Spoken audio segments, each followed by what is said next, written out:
Halo sobat, jumpa lagi di Rumah Film. Kali ini aku akan membahas sebuah film yang berjudul Wrong Turn. Film ini dirilis pada tahun 2003. Film ini menceritakan adegan yang bisa dibilang sangat sadis. Selain dibunuh, korbannya juga dijadikan sebagai makanan mereka. Ternyata sejak baru dilahirkan mereka sudah memiliki kelainan dan juga memiliki kekebalan tubuh yang kuat. Akankah korbannya bisa ada yang selamat?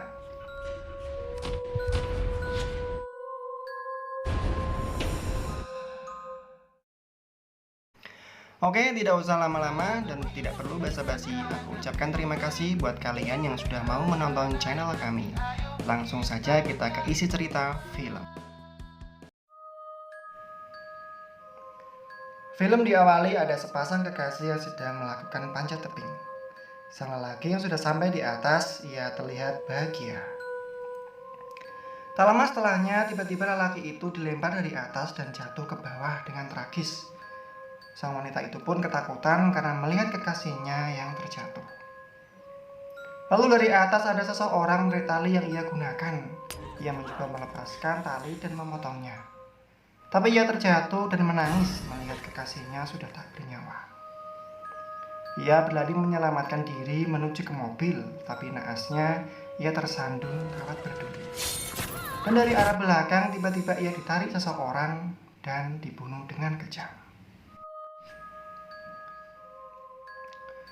Di tempat lain ada seorang laki-laki yang sedang mengendari mobilnya. Dia bernama Chris. Tiba-tiba dari arah depan ia melihat ada banyak deretan mobil yang sedang berhenti. Setelah ditelusuri, ternyata di depan ada kecelakaan. Karena tak mau terlambat bekerja, ia memutuskan untuk mencari jalan lain. Sampailah ia di tempat pengisian bahan bakar, tapi sepertinya sudah lama tak digunakan. Ia melihat ada penjaga dan bertanya pada penjaga itu di mana arah menuju ke selatan. Tapi penjaga itu seperti enggan menjawab. Lalu ia melihat peta dan ada arah jalan menuju ke selatan. Ia pun melanjutkan perjalanan. Di tengah perjalanan ia melihat ada seekor rusa yang telah mati. Dan saat ia menoleh ke depan, ia terkejut karena ada sebuah mobil. Tabrakan pun tidak bisa ia hindari. Chris turun dari mobil dan dengan wajah yang panik, ia meminta maaf karena tanpa sengaja ia menabrak mobil itu. Salah satu dari mereka tidak terima dan meminta ganti rugi atas kerusakan mobilnya. Chris pun mau bertanggung jawab dan akan mengganti semua kerusakan itu. Tak lama setelah itu, mereka memutuskan untuk pergi mencari bantuan. Dan hanya tinggal mereka berdua. Mereka tidak mau pergi karena ingin menjaga mobilnya dan ingin bersenang-senang. Mereka adalah sepasang kekasih yang bernama Evan dan Franz. Tanpa lama-lama mereka melakukan hubungan itu. Setelah selesai dengan pergulatannya, Franz memeriksa mobilnya Chris. Ia melihat ada banyak kaset CD dan sebuah buku. Setelah itu ia mencoba memanggil Evan, tapi ternyata Evan telah menghilang. Ia terus mencari ke dalam hutan dan menemukan sepatu milik Evan. Ia juga menemukan sebuah potongan telinga. Dia yakin bahwa itu adalah telinga milik Evan. Ia ketakutan dan berjalan mundur. Tiba-tiba dari arah belakang ia diserang. Mulutnya ditarik dengan menggunakan kawat berduri. Ia tidak bisa berteriak. Di sisi lain, Chris dan teman-temannya masih mencari pertolongan. Tapi memang tidak ada orang selain mereka. Mereka lalu melanjutkan perjalanan dan menemukan ada sebuah rumah. Di sekitar rumah itu ada banyak mobil yang rusak. Chris mengetuk pintu tapi sepertinya tidak ada orang di rumah itu. Kemudian ia masuk ke dalam rumah untuk mencari sebuah telepon. Di dalam mereka melihat banyak barang-barang yang berserakan. Mereka lalu memeriksa setiap sudut ruangan.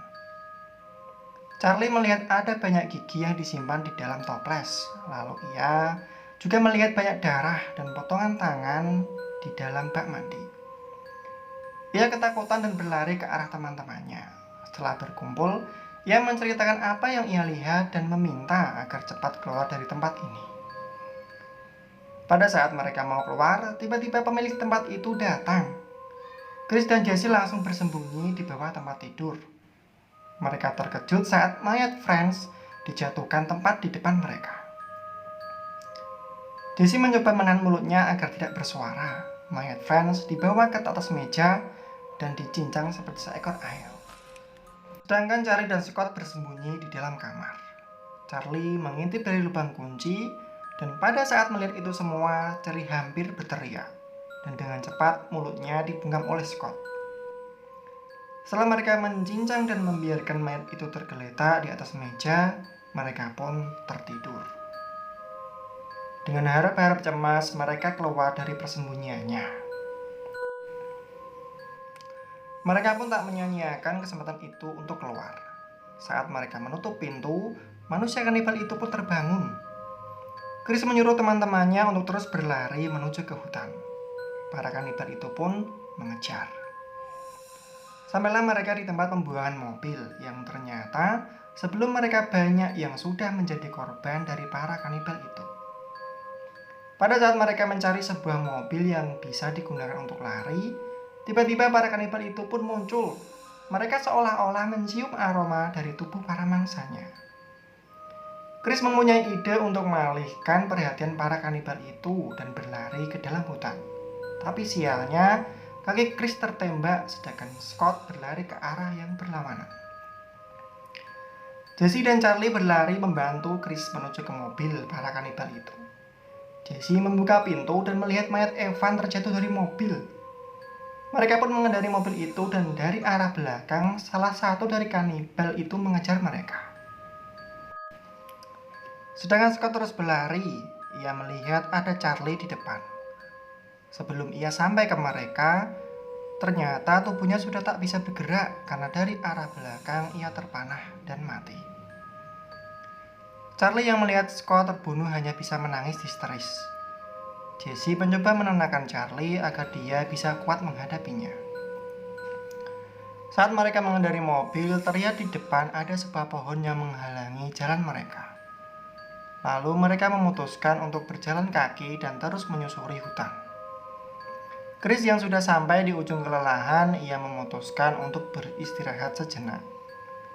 Sedangkan Charlie melihat ada sebuah menara. Mereka lalu menaiki menara itu untuk mencari alat komunikasi. Saat sudah sampai di dalam, Jesse mengobati kakinya Chris dengan kotak obat yang ada di dalam tempat itu. Mereka juga menemukan sebuah radio, lalu mencoba mencari bantuan lewat radio itu. Dari luar terlihat para kanibal masih mencari mereka. Pada saat para kanibal berada di bawah menara itu, radionya tiba-tiba berbunyi. Karena itulah keberadaan mereka diketahui. Kampret kanibal itu naik ke atas menara dan mencoba menangkap mereka. Chris dengan cepat menutup pintu dan menahannya dengan lemari.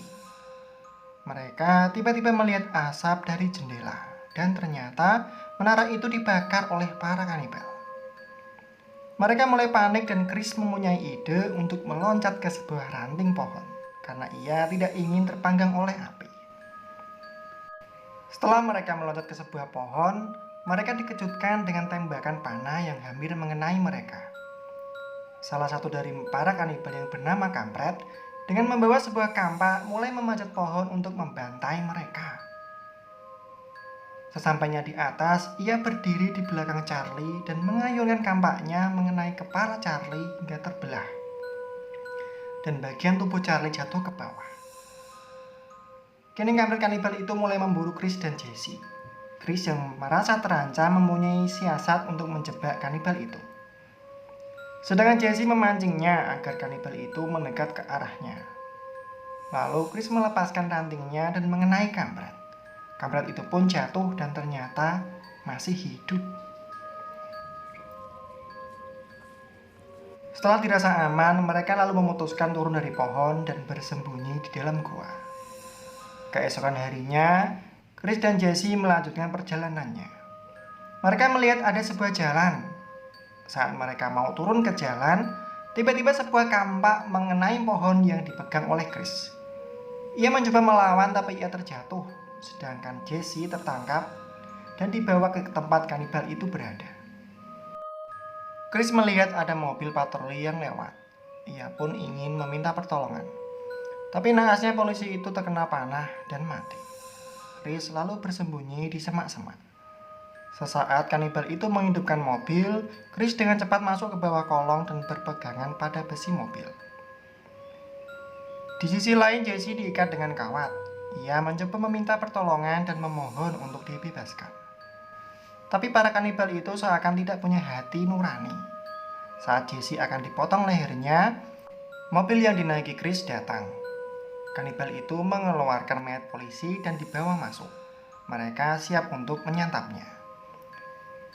Jesse menyaksikan mayat polisi itu dicincang. Ia hanya bisa menangis. Kini giliran Jesse yang akan dibunuh. Tapi dari arah depan, Chris melemparkan bom botol dan membakar sisi depan rumah.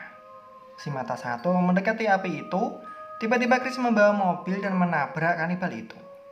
Chris turun dari mobil dan melemparkan bom botol ke salah satu kanibal dan membakar tubuhnya.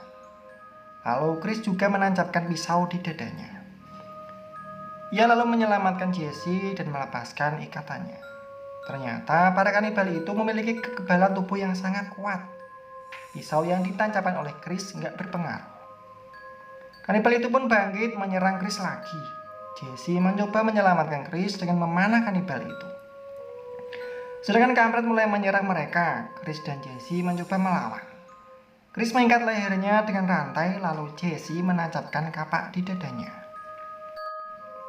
Mereka akhirnya bisa meloloskan diri.